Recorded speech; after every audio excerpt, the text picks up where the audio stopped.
Fala galera, sejam todos bem-vindos ao canal Desbravando a Física. Eu me chamo Professor Francinaldo e é um imenso prazer estar aqui com vocês para juntos darmos continuidade ao curso básico de Física para iniciantes. E na aula de hoje nós temos como objetivo de aprendizagem aplicar o teorema do trabalho e energia cinética. Então se prepara aí, vamos embora para mais uma aula.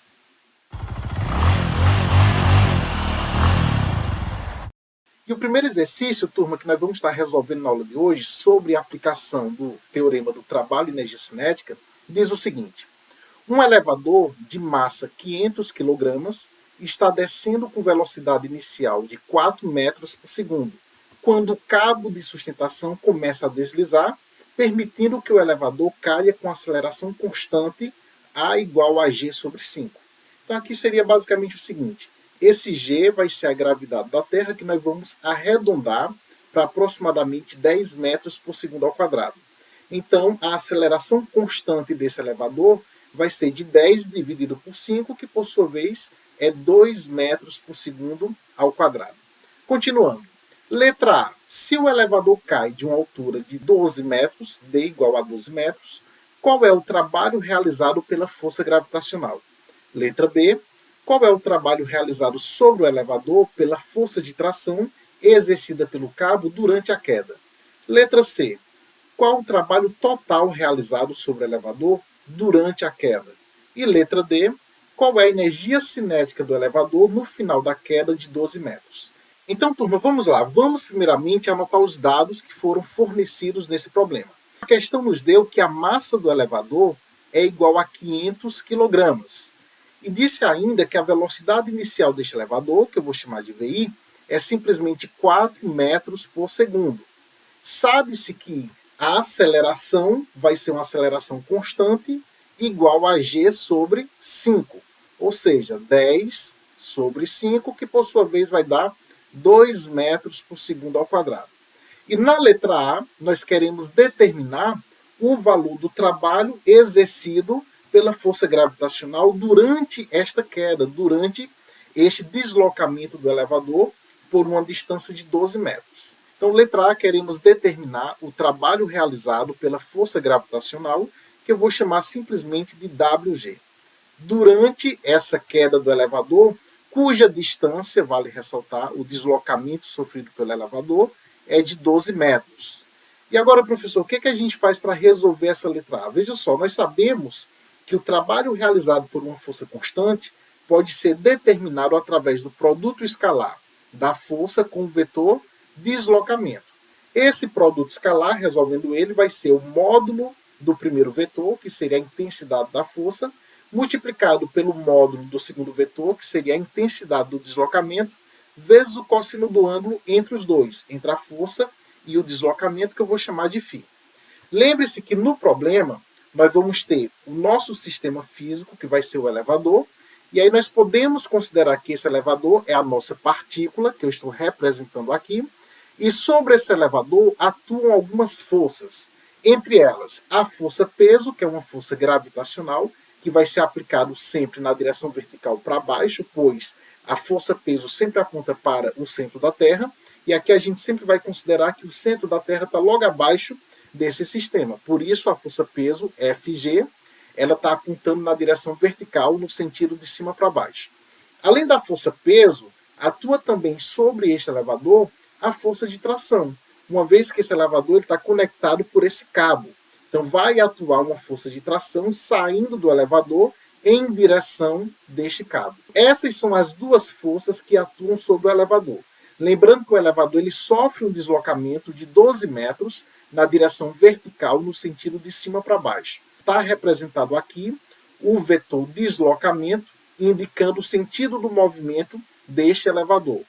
Logo, a aceleração deste elevador, que é uma aceleração constante, vai estar na direção vertical, no sentido de cima para baixo. Porém, na letra A, nós queremos apenas calcular o trabalho realizado pela força-peso.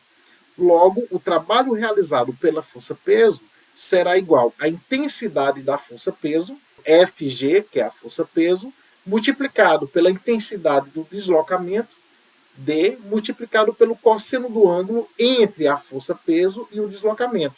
Se você olhar bem a situação, O ângulo entre a força-peso e o deslocamento vai ser de 0 graus, uma vez que o peso aponta na direção vertical para baixo, assim como o vetor de deslocamento. Logo, o ângulo entre eles vale 0 graus. Então, fica cosseno de zero.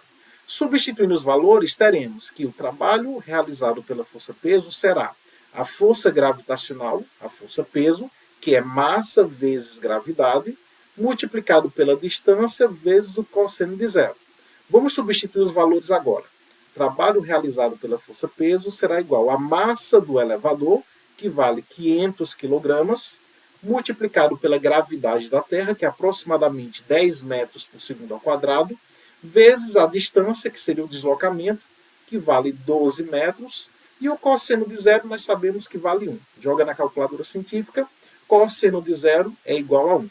Multiplicando 500 vezes 10 vezes 12 vezes 1, vai dar aqui a intensidade do trabalho realizado pela força-peso será de 6 vezes 10 a quarta Joule, representando em notação científica. Esse é o valor do trabalho realizado pela força-peso sobre este elevador, que por sua vez é positivo. Se é positivo, representa um trabalho do tipo motor.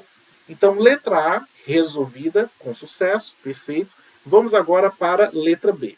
Na letra B, turma, nós queremos calcular o trabalho realizado sobre o elevador pela força de tração exercida pelo cabo durante a queda.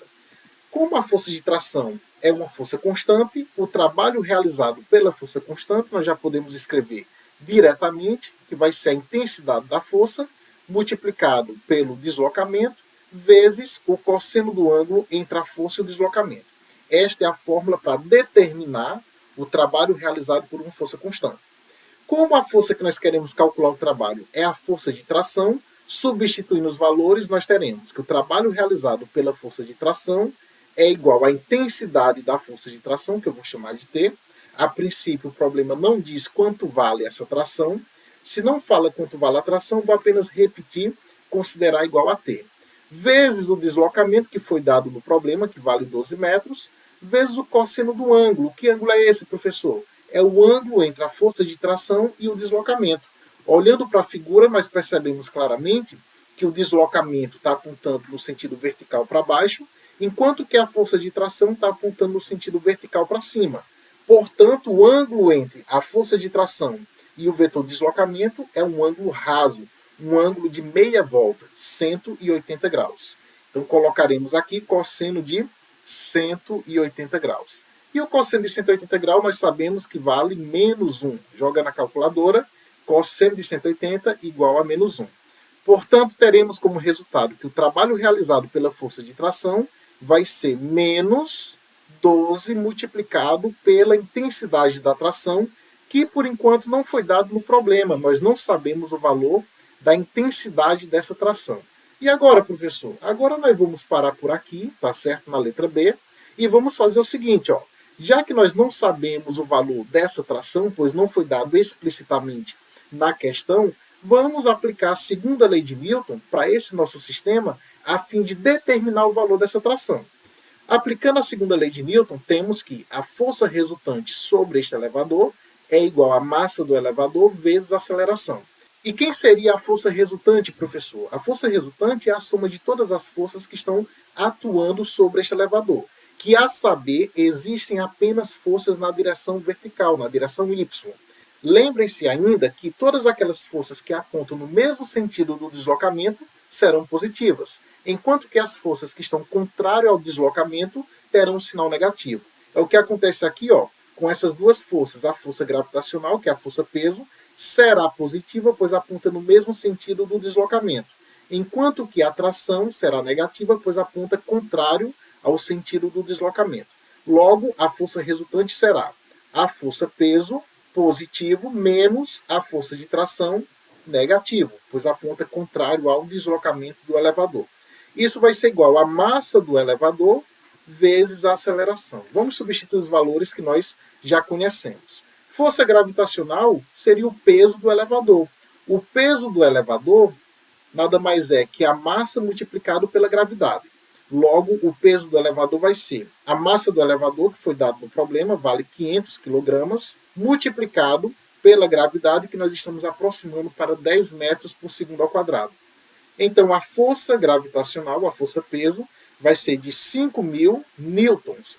Substituindo aqui, nós teremos que a força-peso vale 5.000 newtons, menos a tração que nós queremos determinar, igual à massa do elevador, que é de 500 kg, vezes a aceleração. A questão diz muito bem que a aceleração do elevador é constante e vale g sobre 5, ou seja, 10 dividido por 5, que é 2 metros por segundo ao quadrado. Substituindo, nós temos que a aceleração é constante, vale 2. 5.000 menos a tração é igual a 500 vezes 2, que vai dar igual a 1.000. Essa tração que está no primeiro membro, eu posso jogar para o segundo membro e trazer aqui para o primeiro membro este termo, este valor 1.000, que antes estava positivo e ao passar para o primeiro membro ele vem com sinal trocado. Repetindo o que já está no primeiro membro, temos 5.000. Esse 1.000 que está no segundo membro, ao passar para o primeiro membro, vem com sinal trocado, menos 1.000, igual a essa tração que estava no primeiro membro, ao passar para o segundo membro, ela vai com sinal trocado. Então, nós fizemos isso com o objetivo de isolar a tração e determinar o valor dessa tração. Dessa maneira, quanto vale a tração? A tração é igual a 5.000 menos 1.000, que vai dar 4.000 newtons. Então, encontramos o valor da tração neste cabo. Assim, nós temos condições suficientes de agora determinarmos o valor do trabalho realizado por essa força de tração. E quanto será, professor, o valor do trabalho realizado pela força de tração?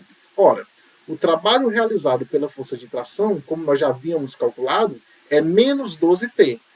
Menos 12 que multiplica a intensidade da tração. Como nós encontramos a tração utilizando a segunda lei de Newton para o sistema, a tração deu igual a 4.000 newtons. Substituindo, nós teremos que o trabalho realizado pela força de tração vai ser menos 12 multiplicado por 4.000. Jogando isso na calculadora científica, teremos que o trabalho realizado pela força de tração será igual a menos 48.000 joules. Esse é o resultado da letra B, que representa o trabalho realizado pela força de tração sobre o elevador, que por sua vez, devido ter um sinal negativo, representa um trabalho que nós chamamos de trabalho resistente. E o que é um trabalho resistente, professor? É aquele trabalho em que a força ela se opõe ao deslocamento do seu bloco, que nesse caso seria do elevador. Na letra A, o trabalho realizado pela força gravitacional deu positivo, logo é um trabalho motor. Então, a força gravitacional ela favorece o deslocamento.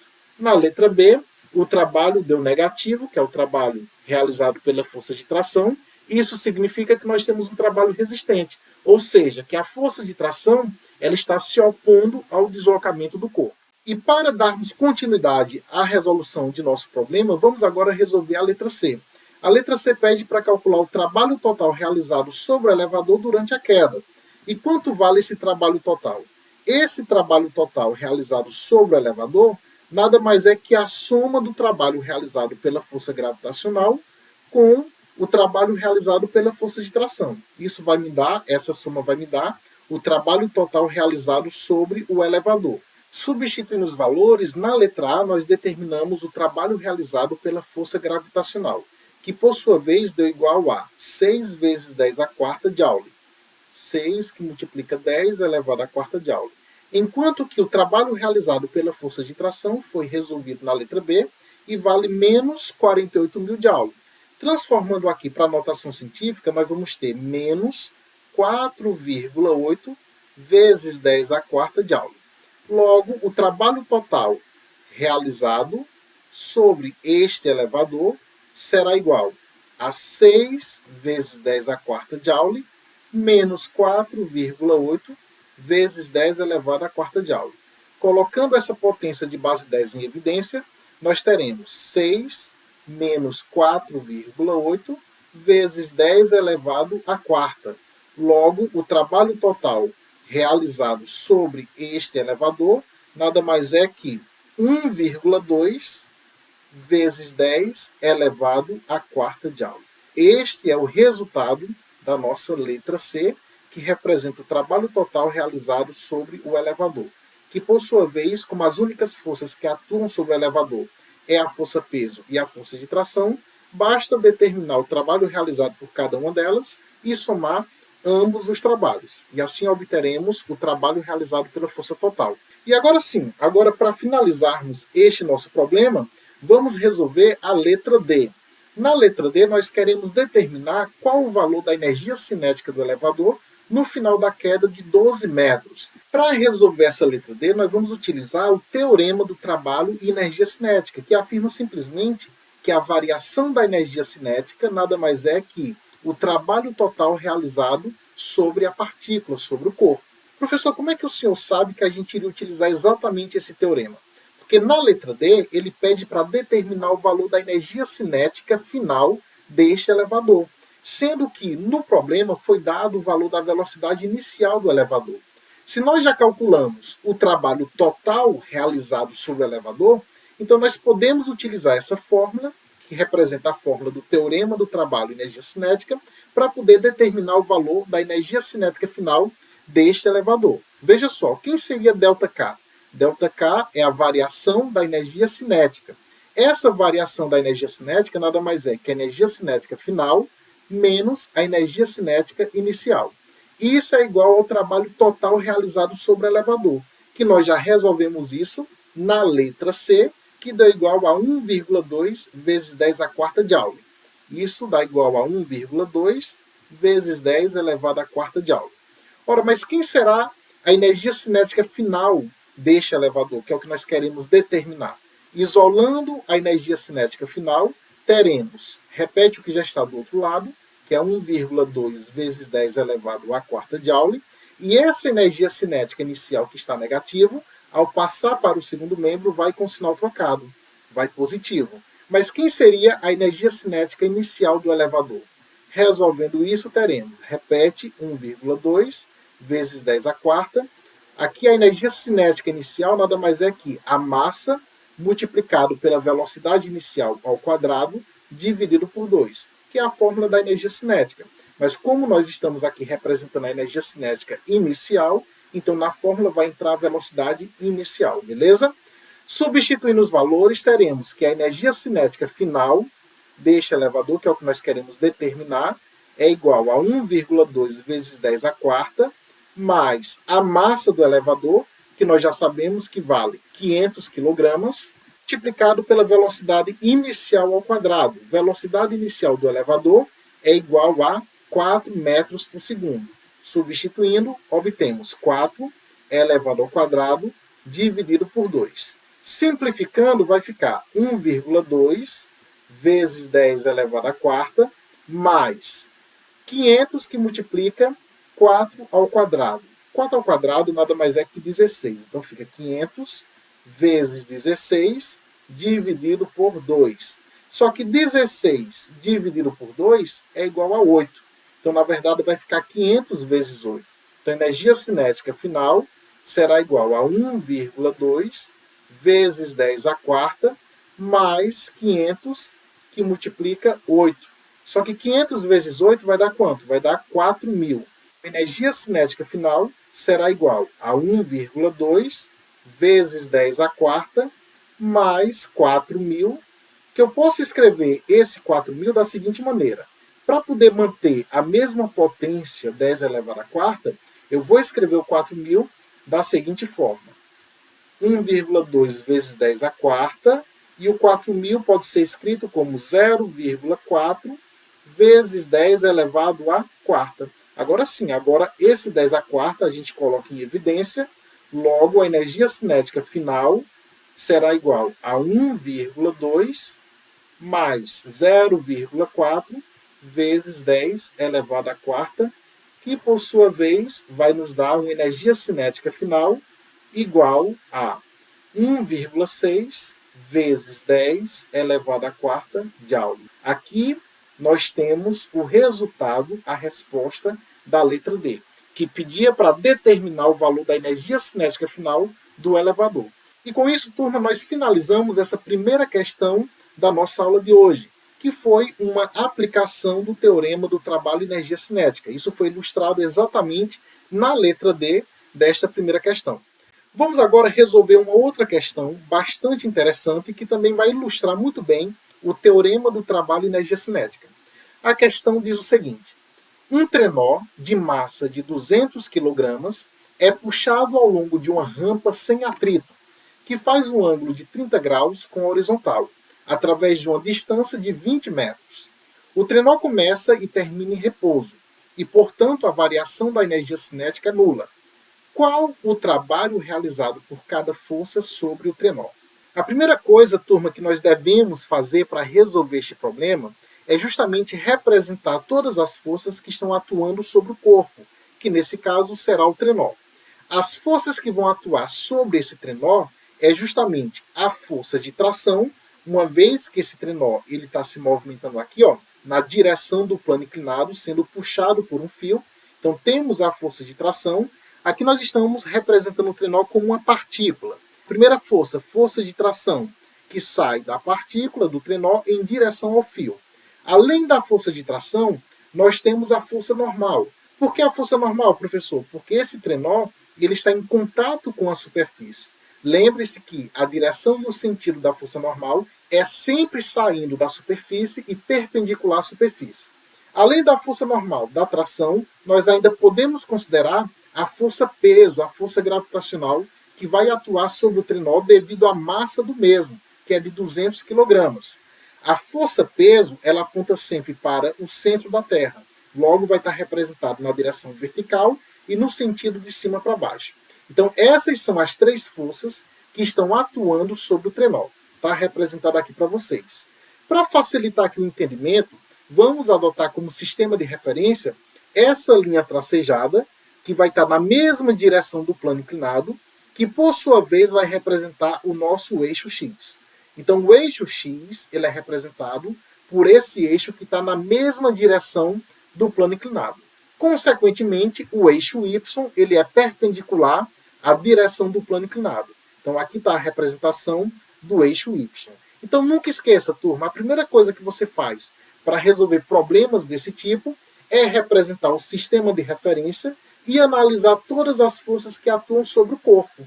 Uma vez que você analisou todas as forças e já explicitou o sistema de referência, aí sim, aí você tem condições tranquilas de resolver o seu problema.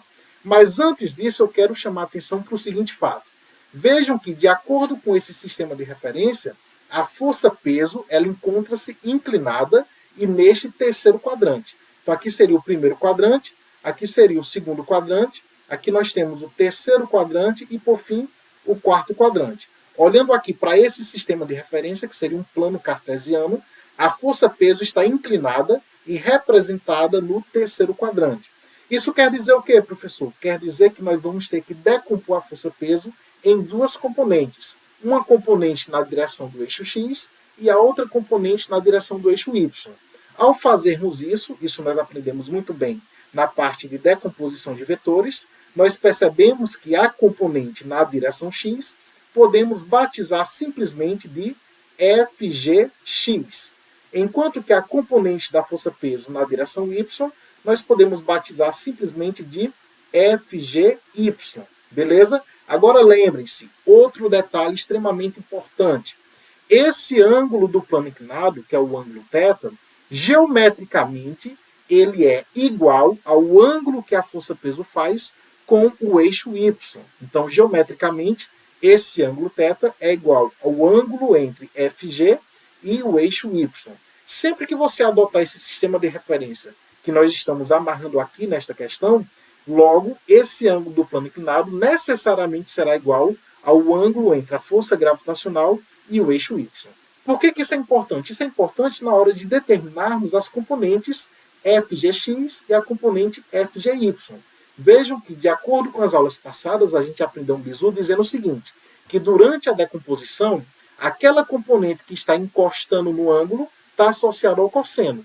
A componente que não encosta vai estar associada ao seno. Desta maneira, FGX não está encostando no ângulo. Se não está encostando no ângulo, vai ser simplesmente FG que multiplica o seno do ângulo.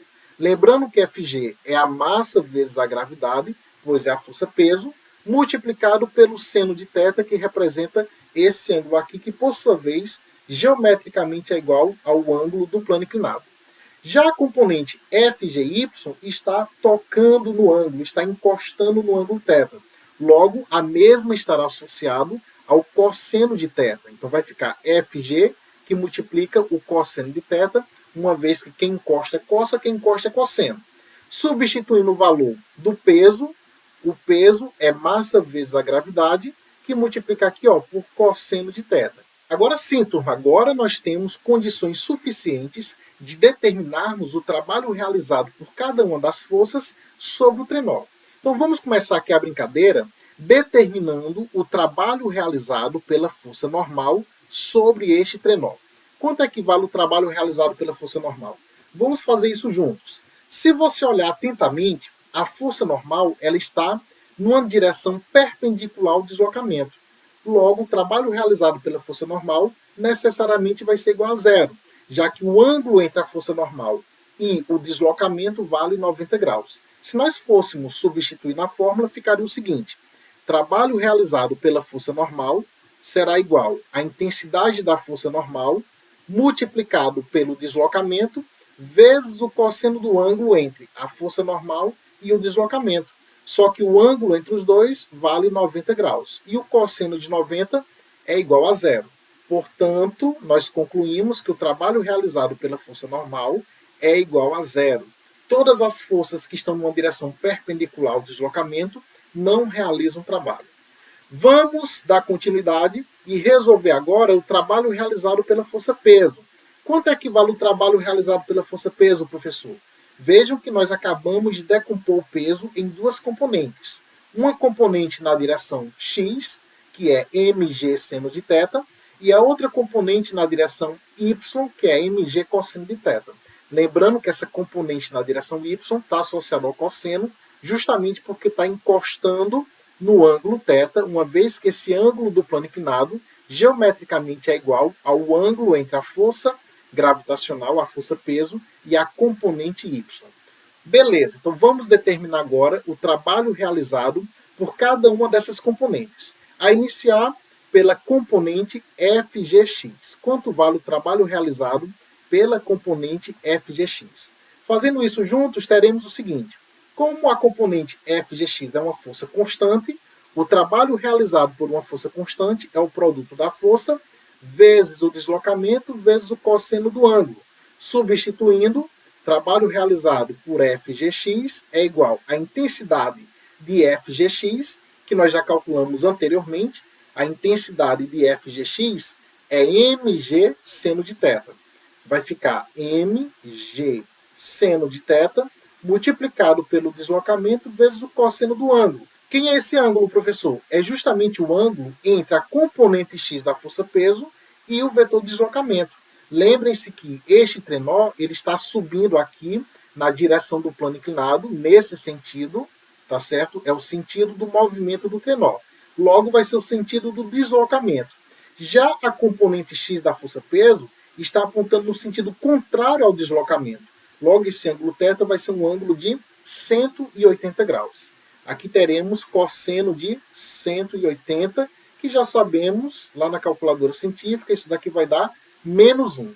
Substituindo os valores, trabalho realizado pela componente x da força-peso será igual à massa do trenó, que vale 200 kg, multiplicado pela gravidade, que nós vamos arredondar para 10 metros por segundo ao quadrado, vezes o seno do ângulo θ. O ângulo θ vale 30 graus, multiplicado pelo deslocamento, que por sua vez vale 20 metros.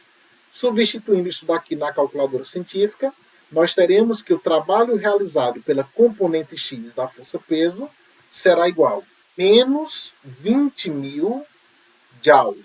Encontramos o trabalho realizado pela componente x da força-peso.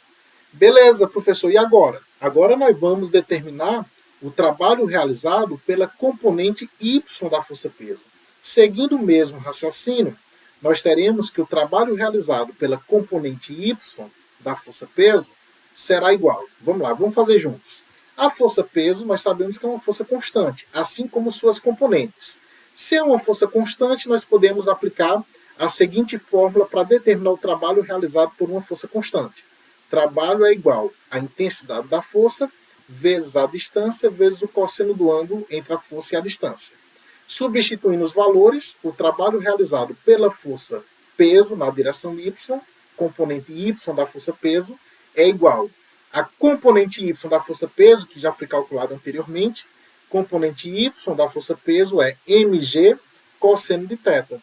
Logo ficará mg cosseno de θ vezes o deslocamento vezes o cosseno do ângulo entre a componente y da força peso e o deslocamento.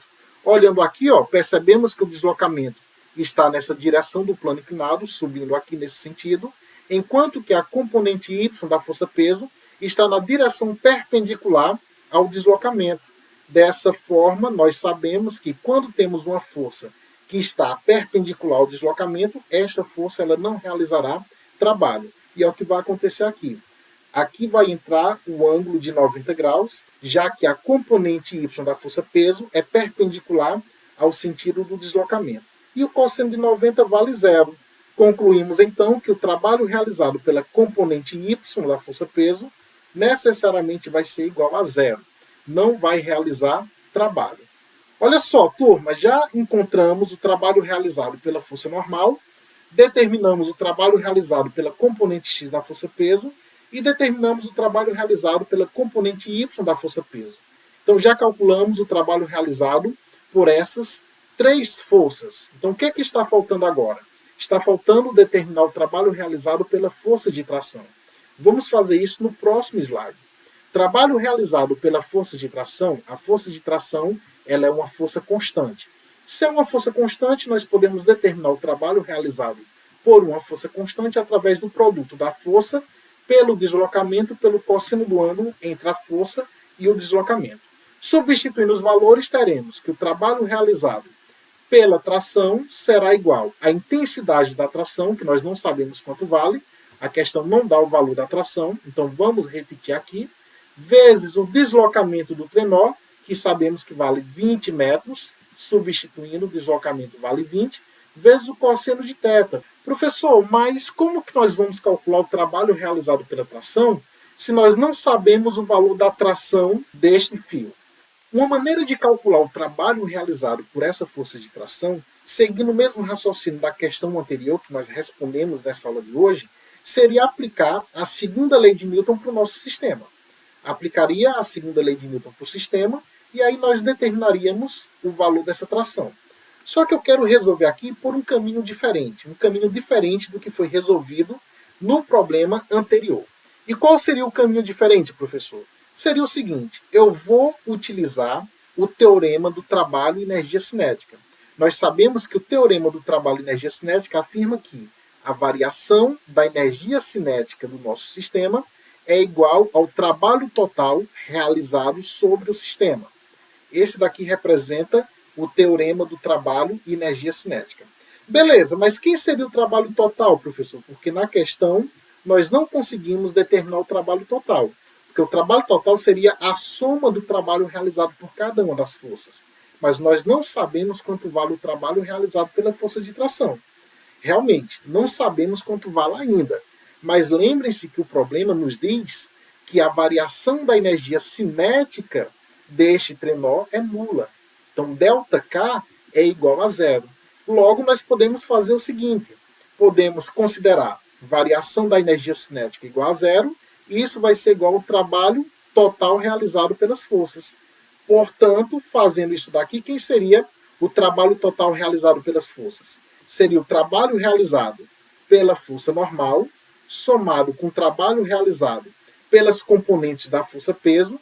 Então, aqui entraria a componente X, mais o trabalho realizado pela componente Y da força peso, e, por fim, somado com o trabalho realizado pela força de tração.